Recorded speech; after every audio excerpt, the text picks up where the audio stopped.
समाजात घडणाऱ्या घटना पाहण्यासाठी निर्भीड निष्पक्ष चॅनल म्हणजे संपादक संजय कारंडे यांचं अजिंक्यतारा न्यूज चॅनल.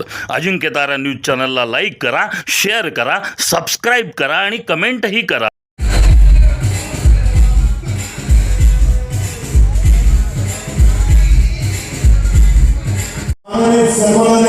सातारा जिल्हा परिषदेच्या अध्यक्ष म्हणून आता कार्यरत झाले आहे आणि अशा लोकप्रिय लोकहितरक्ष अशा डॉक्टर प्रियाताई शिंदे या सोहळ्याच्या प्रमुख उद्घाटक मान्यवर म्हणून सातारच्या या ऐतिहासिक गांधी साहेब आपल्याला वेलकम देण्याची विनंती आहे.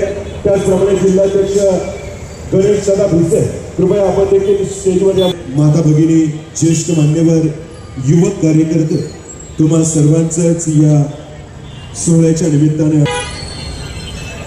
रिपब्लिकन पार्टी ऑफ इंडियाच्या वतीने स्वराज्याचे दुसरे छत्रपती संभाजी महाराज तसेच भारतीय घटनेचे शिल्पकार विश्वरत्न डॉक्टर बाबासाहेब आंबेडकर यांच्या संयुक्त जयंती महोत्सवानिमित्ताने सातारच्या या ऐतिहासिक गांधी मैदानावर दरवर्षी 28 मेच्या दिवशी भीम फेस्टिवलचं आयोजन केलं जातं. यावर्षी या सोहळ्याचं हे 4थं वर्ष आहे आणि या 4थ्या वर्षामध्ये सामाजिक, राजकीय, सांस्कृतिक अशा विषयावर आधारित विविध कार्यक्रमांचं आयोजन आवर्जून तुम्हा सर्वांसाठी केलेलं आहे. या कार्यक्रमाच्या निमित्ताने सुप्रसिद्ध दंगलकार नितीन चंदनशिवे यांच्या काव्यात्मक व्याख्यान याचा कार्यक्रम काही वेळात सुरू होणार आहे. याच भीम फेस्टिवलचं तुम्हा आम्हा सर्वांचं चांडाळ चौकडीच्या करावती या मनोरंजनपर प्रबोधनपर कार्यक्रमाचं आयोजन हे देखील याच मंचावर आज आयोजित केलेलं आहे. आणि या कार्यक्रमाच्या निमित्ताने बाळासाहेब रामभाऊ सुभाषराव हे त्रिकूट त्यांच्या सहकाऱ्यांसमवेत तुम्हा सर्वांचं मनोरंजन आणि प्रबोधन भीम फेस्टिवलच्या निमित्ताने या ठिकाणी करतील. थोर महापुरुषांच्या प्रतिमेला अभिवादन करून त्यांचे आशीर्वाद घेऊन या सोहळ्याचा शुभारंभ आपल्या सर्वांसमक्ष सातारच्या या ऐतिहासिक गांधी मैदानावर संपन्न होतोय.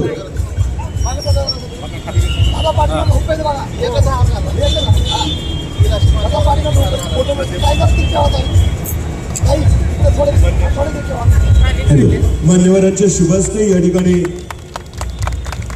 महापुरुषांच्या प्रतिमेला पुष्पहार शुभ कार्याची असते आणि हेच दीप या भीम फेस्टिवलच्या माध्यमातून या ठिकाणी डॉक्टर प्रियाताई शिंदे यांच्या शुभहस्ते प्रज्वलित होत आहे.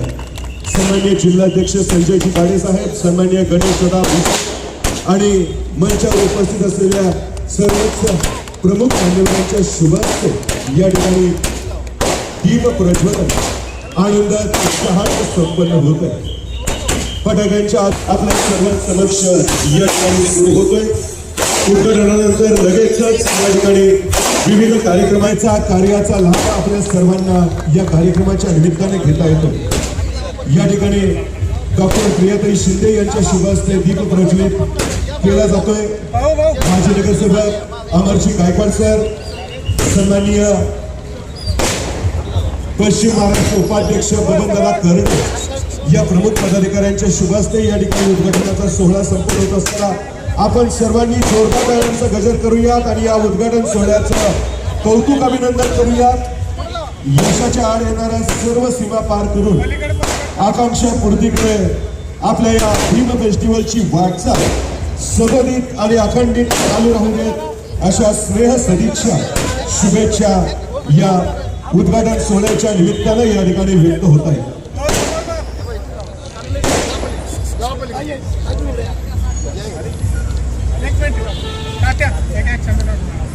विधिज्ञ राजेंद्र गलांडे सर, आपल्याला देखील विनंती राहील सन्माननीय संजय टाळ्यावाजून या सर्व पदाधिकाऱ्यांचं कौतुक आणि अभिनंदन करूयात. भीम फेस्टिवल 2026चा हा उद्घाटन सोहळा आणि त्यानिमित्ताने सातारच्या जिल्हा परिषदेच्या सन्माननीय अध्यक्ष डॉक्टर प्रियाताई शिंदे यांच्या समवेत संघटनेचे सर्वच पदाधिकारी आणि मान्यवर यांच्या शुभ हस्ते आदरपूर्वक काही या ठिकाणी ही मायेची शाळा प्रदान केली जाते. आपल्या या लाडक्या भगिनीचा सन्मान होत असताना मंडळी टाळ्या जरा जोरात झाल्या पाहिजे. सन्मान्य गणेश दादा विषय संजयची गाडी क्षण संपन्न होत असतानाच ताईचा हा जाहीर सन्मान आणि सत्कार.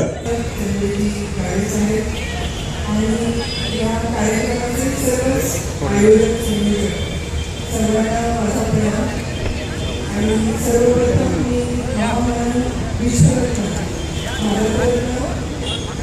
बाबासाहेब आंबेडकर यांना अभिवादन करते.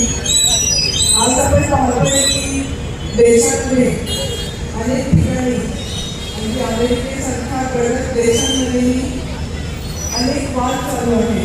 पण आपल्या राज्यघटनेचं असं वैशिष्ट्य आहे की कोणतीही परिस्थिती येवो त्याचं निवारण हे त्याच्यामध्ये आहे. आणि आज म्हणून आपली भारताची लोकशाही ही सगळ्यात प्रबळ आणि सगळ्यात बळकट आहे. आणि त्याचे शिल्पकार आहेत महामानव डॉक्टर बाबासाहेब आंबेडकर. आज जगामध्ये अत्यंत बिकट परिस्थिती होताना आपण पाहतोय, युद्ध होत आहे, पण आपला भारत मात्र सर्वात आणि सर्व दृष्टींनी सुरक्षित आहे.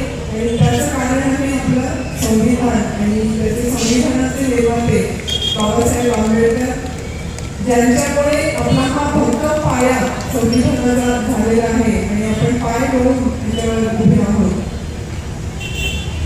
मला बाबासाहेब आंबेडकरांबद्दल एकच सांगायचं आहे की ते शिकले, ते बॅरिस्टर झाले आणि ते निश्चितपणे त्यांचं वैयक्तिक आयुष्य समाजामध्ये घालू शकत होते.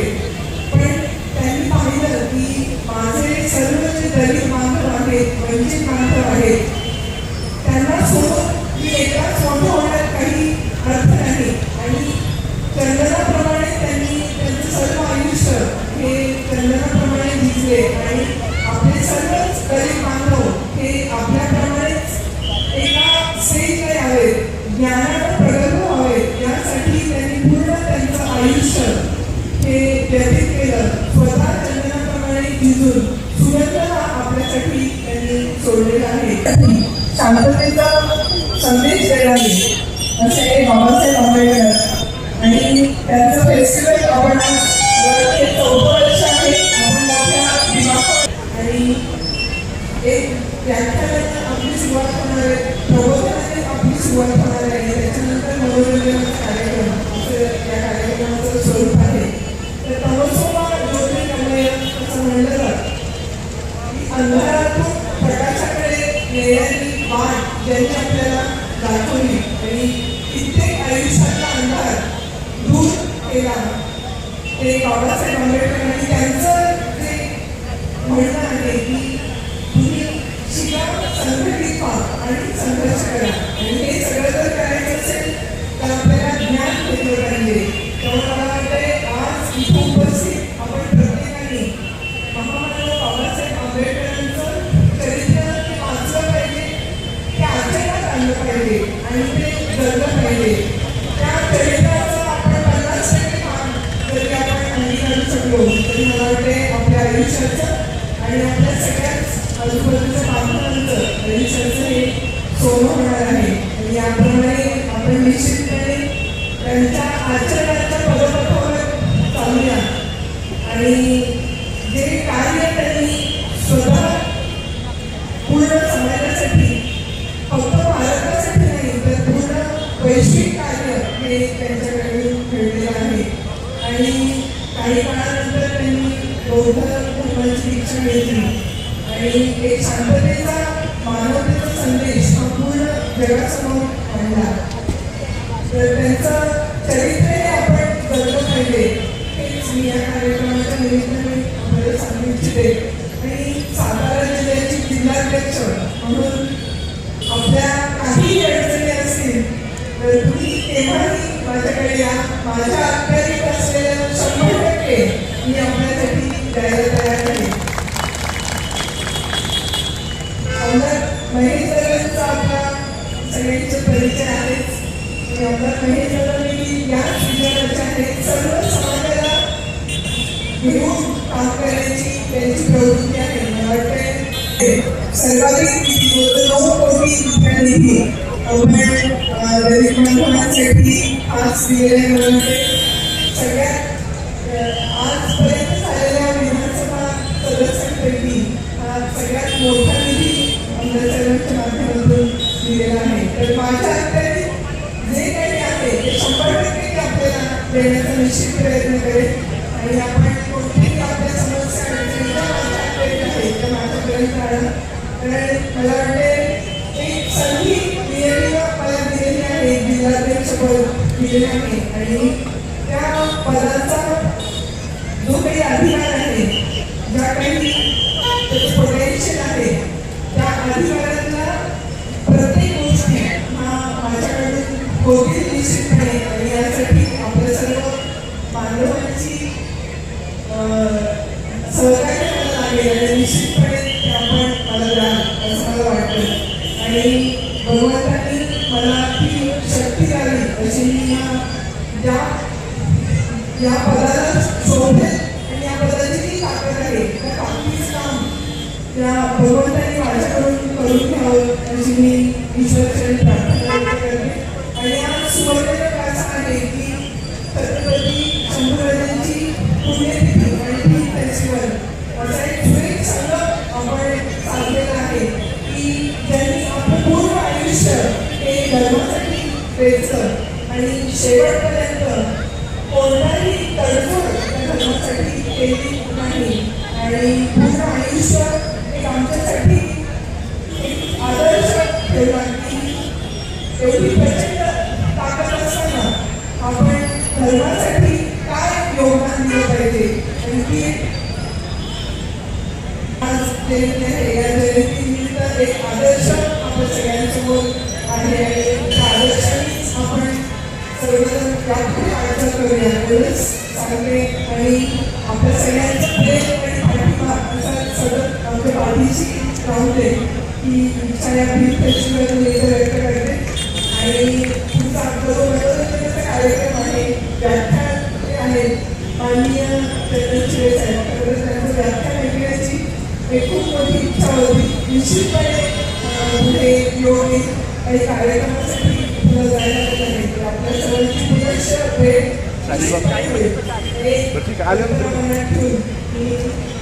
आपल्या सगळ्यांना इथे मला बोलवलं आणि माझं काम दिलं त्याबद्दल धन्यवाद. शिंदे हे आपल्या सर्वांच्या मध्ये उपस्थित होत आहेत. मी सन्माननीय साहेबबाबा शिंदे यांना मंचावर आदरपूर्वक घेऊन येण्याची विनंती करेन. सन्माननीय साहेब याला आजचा कार्यक्रम म्हणजे दर्गकार नितीन चंदन शिवे या ठिकाणी उपस्थित झालेले आहेत. सन्माननीय नितीन देवळं घडवलं म्हणजे औरंगजेबाला हलाल करून मारल्यानंतर जेवढ्या वेदना छत्रपती शंभूराजांना झाल्या होती त्याच्या 100 पटीने वेदना इतिहासात कलम कसा आहे 100 गेला. जो सक्षम असतो त्यांच्या किती होती आम्हाला खात्री आहे. आपण सर्वसामान्य नाही, असामान्य आहात, आमदार पत्नी आहात. त्यामुळे जेडीपीमध्ये जी सत्ता चालत ही कुठल्याही दबावाला बळी न पडता तटस्थपणे चालत आणि ताईचं आमच्यावरती प्रेम कायमसाठी असंच राहावं अशी सदिच्छा व्यक्त करतो. आणि ताई आपण आलात रिपब्लिक पार्टीने आपलं मत करून आभार. आपला प्रेम लोक असंच राहू द्या हीच सांगा.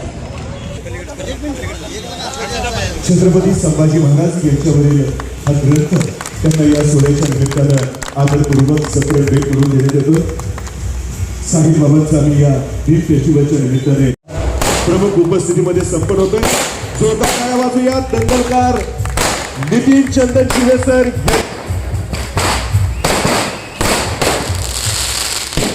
अगदी काही वेळातच तुम्हा सर्वांना सन्माननीय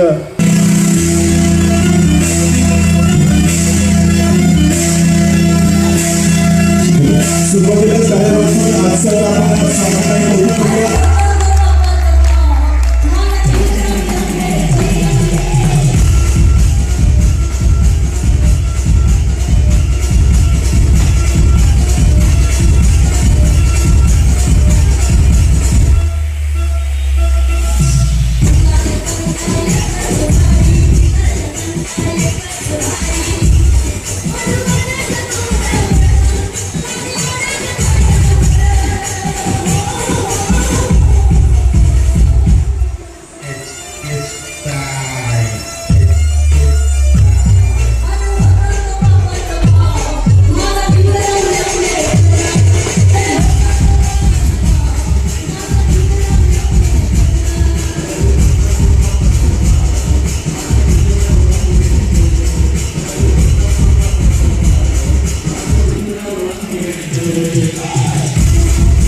च्या उद्घाटन सोहळ्याच्या निमित्ताने ऐतिहासिक शाहूनगरीचे लोकनियुक्त नगराध्यक्ष सन्माननीय अमोलजी मोहिते साहेब या ठिकाणी उपस्थित झालेले आहेत आणि या सन्माननीय नगराध्यक्ष महोदयांचा आम्ही या सोहळ्याच्या निमित्ताने सहर्ष हार्दिक बापू आपल्या सर्वांसमक्ष या ठिकाणी सन्मानित होतात. टाळ्या वाजूयात याही सन्मानासाठी.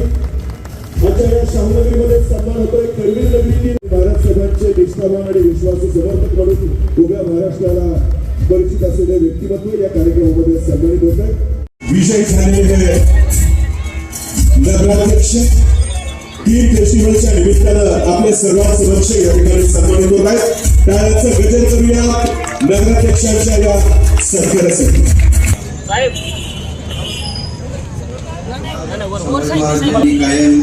कायम इथं पुढे सुद्धा मदत करू आणि काही सहकार्य लागेल ते सहकार्य आम्ही नगरपालिकेमार्फत किंवा माझ्या वैयक्तिकमार्फत हे नक्कीच देऊ आणि पुन्हा एकदा शुभेच्छा देतो सांगतो. या ठिकाणी सन्मानित होत आहे. टाळ्या वाजूया याही सहकारासाठी. आपल्या सर्वांचं प्रतिनिधित्व सातारा नगर परिषदेमध्ये करत असलेली ही भगिनी या सोहळ्याच्या निमित्ताने सर्वांसमक्ष सन्मानित होते. प्रशांत माझीच गाडी माझ्याच बाजूला चॅम्पियन झाली असं संकल्पना बोललं. मात्र प्रशासनाचं तब्येत बरोबर नाही. वर्षामध्ये खाली पडले त्यांना बघायला गेलो आणि मला म्हणजे तुमची धावपळ नाही झाली. पुन्हा प्रशासना बेबीसीमध्ये 14 वर्ष आहे, त्यांना ट्रीटमेंट चालू आहे. मात्र मागचा पुढचा विचार न करता औषध त्यासाठी घेतलेले पैसे काढून घेतले आणि मला सांगितले माझ्या बाबासाहेब पटेलांची बेबी मोठ्या माणसाचा माणूस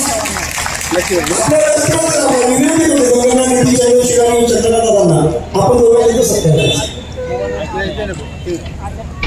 धन्यवाद. सन्माननीय जिल्हाध्यक्षांनी प्रशांत दादांच्या कार्याचा अगदी धावता आढावा आपल्या सर्वांच्या समोर सादर केला आणि त्यांचाच या ठिकाणी जाहीर सन्मान आणि सरकार स्वराज्य रक्षक शंभूराजे हा ग्रंथ देऊन त्याचप्रमाणे शाला प्रदान करून या ठिकाणी व्यक्त होतोय. टाळ्या वाजूया प्रशांत यांच्या या सत्कारासाठी. एका ठिकाणी शंभूराजेंचा वाघाचा जबडा फडतानाचा पुतळा आहे. त्यांना हार घालून 14वीची जयंती साजरी केली जायची. मात्र ज्या वर्षापासून रिपब्लिकन पार्टी ऑफ इंडियानं भीम यात्रेला सुरुवात केली, शंभूराजांची जयंती साजरी केली. आज सातारा शहरामध्ये वाडी वस्तीवरती मोठ्या स्वरूपामध्ये शंभूराजांची जयंती साजरी केली जाते. हे खरं भीम फेस्टिवलचं आहे. तुम्हाला आम्हाला एकच सांगायचं आहे, छत्रपतींच्या पेक्षा कुठलंही सन्मानाचं पद सध्या तरी तुमच्या आमच्या देखील महत्वाचं नाही. ज्या छत्रपतींच्यामुळं बहुजन वर्ग सुरक्षित आहे त्या छत्रपतीची बदनामी करायचं योग्य वेळी थांबवलं नाही, त्यांना राज्याश्रय देण्याचं योग्य वेळी थांबवलं नाही, तर मात्र भविष्यात बहुजन वर्गानं विशेषतः शिवरायांचा मर्द मराठा मावळा म्हणणाऱ्यानं आवर्जून लक्षात ठेवायचं. अरे विष जेवढी संपविला चौमुलकाचा छत्रपती सांग रे भाऊजाला सांग, तुला जात का येत नाही, लेका बापाचा बाप बदलला, तुला राग का येत नाही, भविष्यात राग येणं काळाची गरज आहे.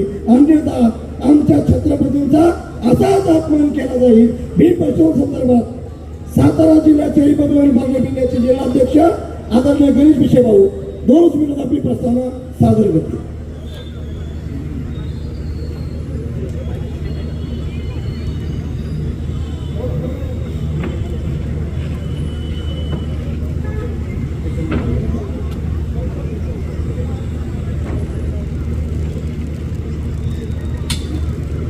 फिल्म फेस्टिवलच्या निमित्तानं जिल्हाध्यक्ष शहर विभाग सन्माननीय गणेश भिसे आपल्या सर्वांशी संवाद साधतील.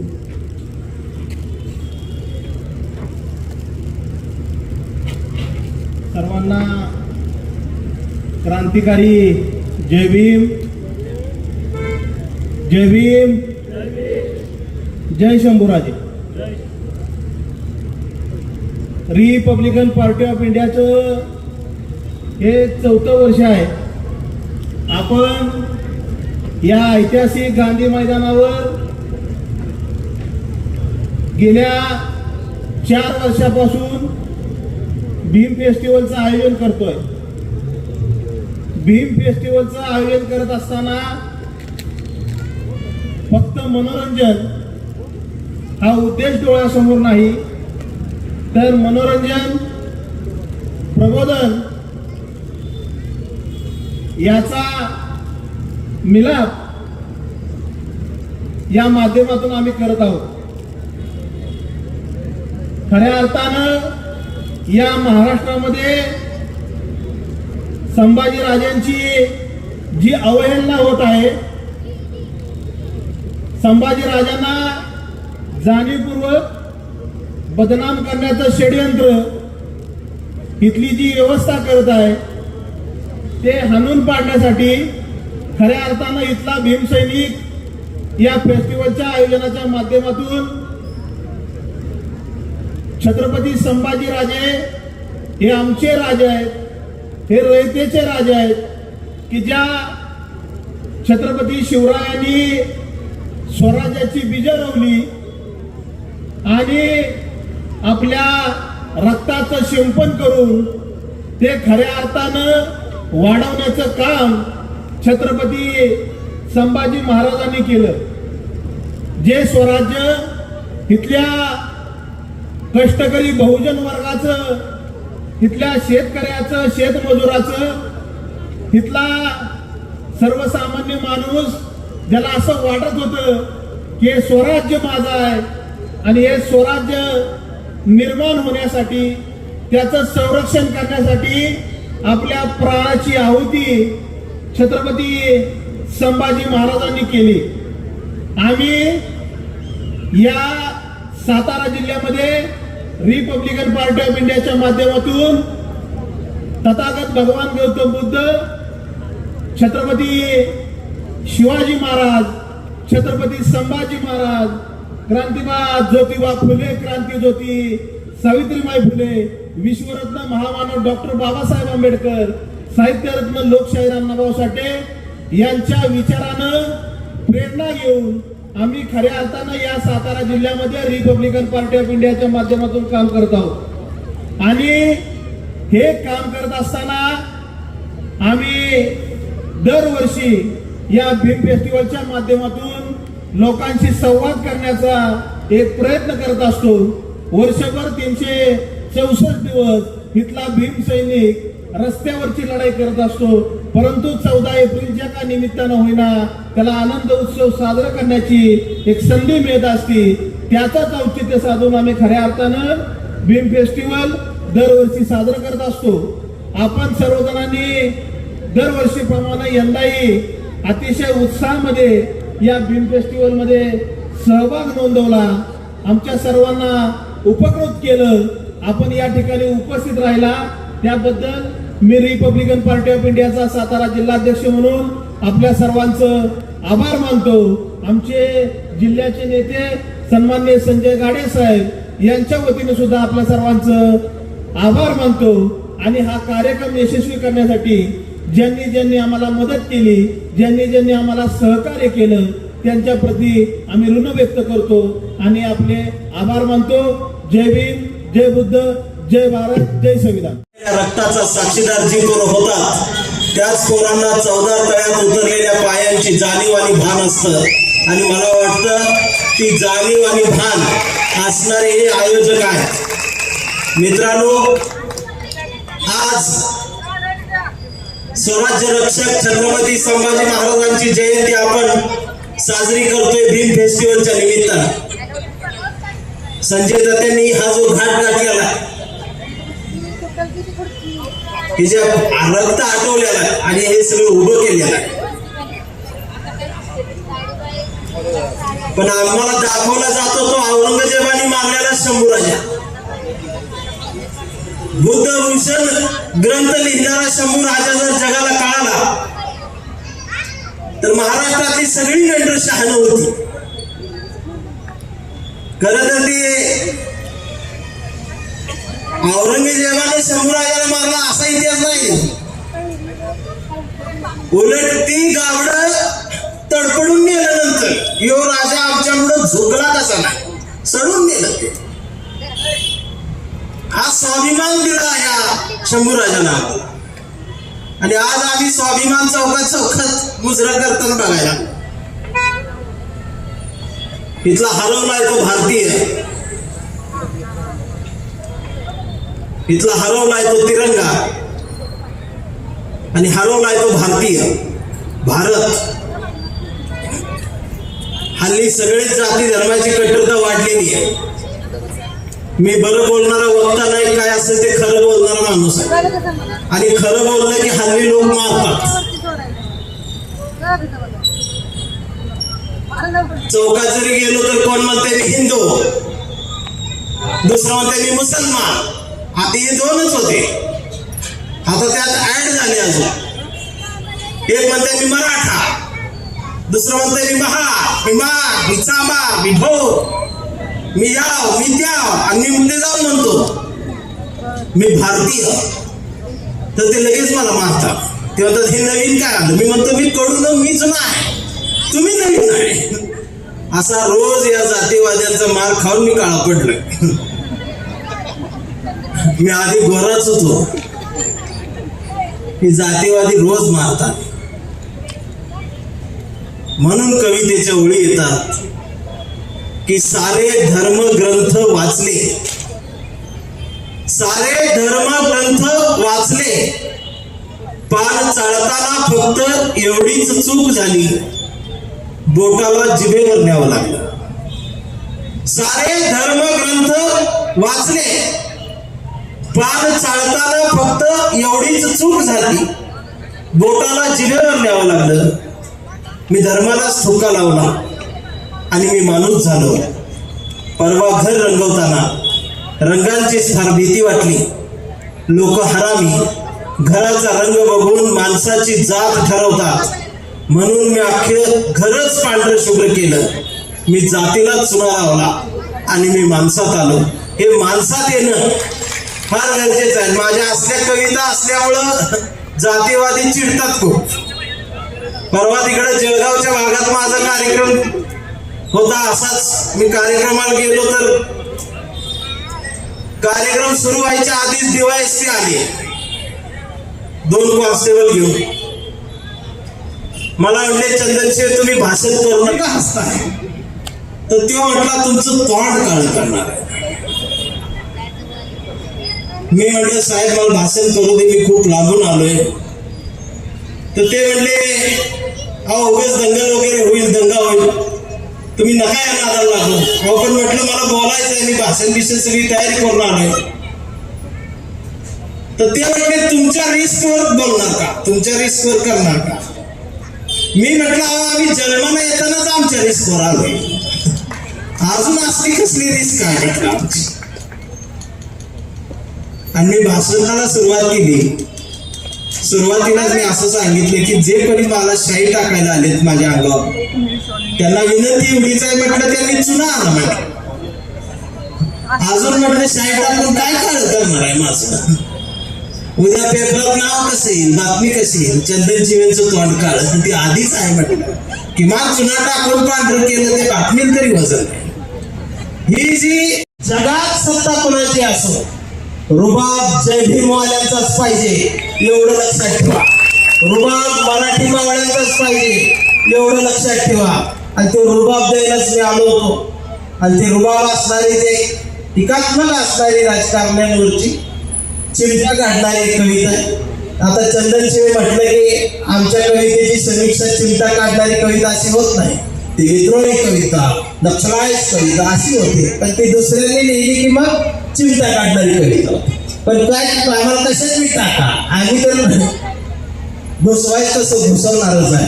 कारण लिहिणाऱ्याला आणि त्यातल्या त्यात कविता लिहिणाऱ्या तुकारामाच्या मांडीवर बसूनच लिहिलं पाहिजे. आणि वाचणाऱ्याला ऐकणाऱ्याला रायगडाच्या पायरीवर बसूनच ऐकलं पाहिजे. तर भक्तीचा आणि शक्तीचा संगम महाराष्ट्रात होणार आहे. अन्यथा त्याचा काही संबंध होत नाही. नाहीतर मेंढरांची पैदास सुरूच आहे. कविता असेल तो इथंच कुठंतरी असेल. म्हणजे आजचा कार्यकर्ता नेमका कुठं आहे याचा शोध घेताना ही कविता लिहिली की असेल तो इथंच कुठेतरी असेल. तो इथंच कुठेतरी असेल. सकाळी सकाळी भोंग्यावर हनुमान चाळीसा म्हणत असेल तो इथंच कुठेतरी असेल. सकाळी सकाळी भोंग्यावर हनुमान चाळीसा म्हणत असेल. हनुमान चाळीसा म्हणता म्हणता तो कट्टर हिंदू झाला असेल. आणि कट्टर हिंदू होऊन तो मातोश्रीवर गेला असेल. तो इथंच कुठेतरी असेल. मातोश्रीवर हिंदुत्वाचा खेळ खेळत असेल. आणि हिंदुत्वाचा खेळ खेळत धनुष्यबाण घेऊन तो हळूच गुवाहाटीला पळाला असेल. तो इथंच कुठेतरी असेल. आज एकनाथ शिंदे साहेब आले असते तर कविता अजून जोरात मी सादर केलीच असते, सोडलं नसतं पुन्हा. गुवाहाटीला गेल्यावर झाडी डोंगर हॉटेल बघून बहरला असेल. आणि 50 खोके एकदम मोठीच्या बापू घोषणा ऐकून तो गोंधळला असेल. तो इथंच कुठेतरी असेल. तो परत आला असेल. मला धरून नेतील का, मला पकडून नेतील का, माझी चौकशी होईल का, मला अटक करतील का, या भीतीनं तो कमळाच्या फुलात लपला असेल. आणि कमळाच्या पाकळ्याने सुद्धा त्याचा आवळून फार रस काढला असेल. तो इथंच कुठंतरी असेल. आता लगेच खुश व्हायचं नाही, पुढच्या कार्यात तुमचा आहेच. सगळा आयुष्याचा रस निघून गेल्यावर त्याची दाढी वाढली असेल. आणि अचानक त्याला भारत दिसला असेल. त्याला वर्षातून 2दा भारत दिसतो. आणि मग तो हळूच भारत जोडोच्या यात्रेत गेला. पण इथं चालायचं नेमकं कुणासाठी आणि कुठंपर्यंत आणि जोडायचं कुणाला हीच त्याला कळत नसेल. शेवटी त्याने नांदेडमध्ये साथ सोडले असेल. तो इथंच कुठेतरी असेल. शेवटी त्यानं वेळ बघितली असेल म्हणून तो घड्याळाजवळ आला असेल. पण इथं काकाजवळ बसायचं का पुतण्याच्या पक्षात थांबायचं हीच त्याला कळत नसेल. शेवटी त्यानं तुतारी वाजवली असेल. ते इथंच कुठेतरी असेल. सगळे मुख्य पक्ष बघून झाल्यानंतर त्याला स्वतःवर झालेला अन्याय कळला असेल. आणि मग न्यायासाठी तो चिडला असेल. त्याला बाबासाहेब आठवले असतील. आणि मग हळूच तो RTI मध्ये गेला असेल. पण RTI मध्ये गेल्यावर त्यांच्याच अध्यक्षाच्या कविता ऐकून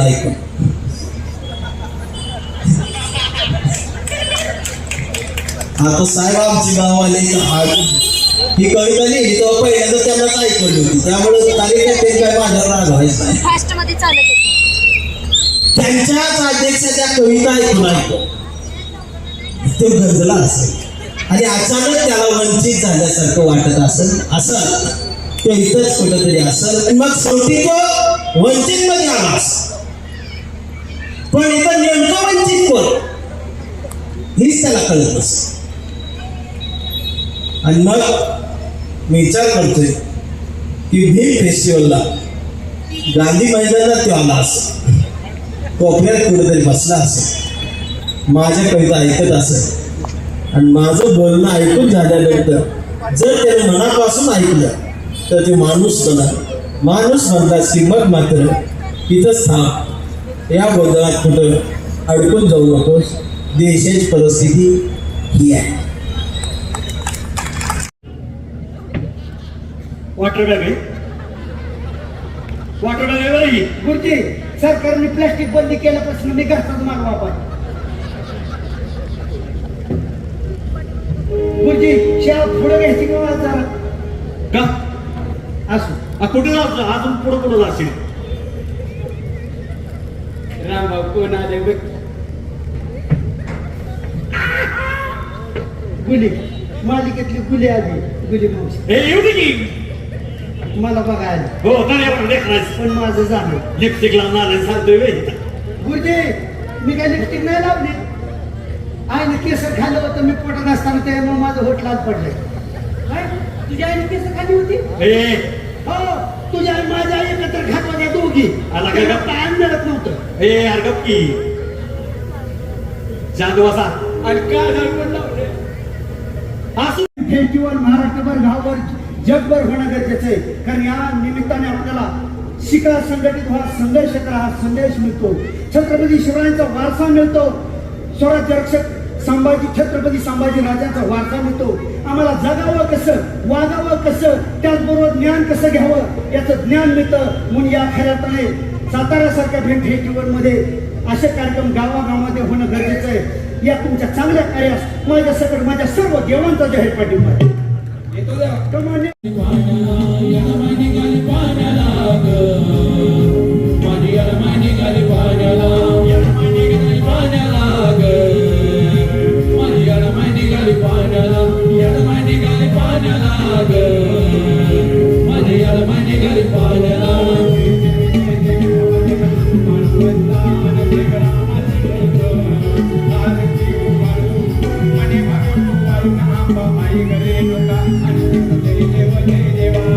जय राम जय भवानी कुमारवंत माझी रामाची मूर्त भारती वाळू माझे भवे वाळू राम बाबाई रेणुका जय जय देवी जय जय भीम फेस्टिवल निमित्त उपस्थित सर्वांना विनंती, आपल्या इथं देव आलाय. कुणाच्या कोण म्हणतं मला भाजत नाही, मला बी नाही बसते पण सांगतो कुणाला. अरे पण मी बी लय हुशार आहे. 3 सेकंदाच्या पटापटा बाहेर निघतो, त्याच्यामुळं मला भाजत नाही. मग तेव्हा मला पण जमल का? लय या जमल, पण 3 सेकंदाच्या पटापटा बाहेर निघ, नाही तर टरक फेस्टिवल महाराष्ट्रभर गावभर जगभर होणं गरजेचं आहे. कारण या निमित्ताने आपल्याला शिका, संघटित व्हा, संघर्ष करा हा संदेश मिळतो. छत्रपती शिवरायांचा वारसा मिळतो. स्वराज्य रक्षक छत्रपती संभाजी राजांचा वारसा मिळतो. आम्हाला जगावं कसं, वागावं कसं, त्याचबरोबर ज्ञान कसं घ्यावं याचं ज्ञान मिळतं. म्हणून या खऱ्याने साताऱ्यासारख्या भेट फेस्टिवलमध्ये असे कार्यक्रम गावागावामध्ये होणं गरजेचं आहे. या तुमच्या चांगल्या कार्यास माझ्या सकट माझ्या सर्व देवांचा जाहीर पाठिंबा आहे. अजून घरात पाळणा कसा हला ना. अरे इतक्या दिवस काय झोपला होतास का? तू माझं बकरं, कोंबडं, जत्रा, छत्र काय केलीस का नाही? तेव्हा त्या पायता 1 लाख रुपये कर्ज झाले, तरी माझा तुला फरक नाही पडला. आजची बात पुन्हा आला तेव्हा गुजरातवरनं पण हात फिरवून आलो.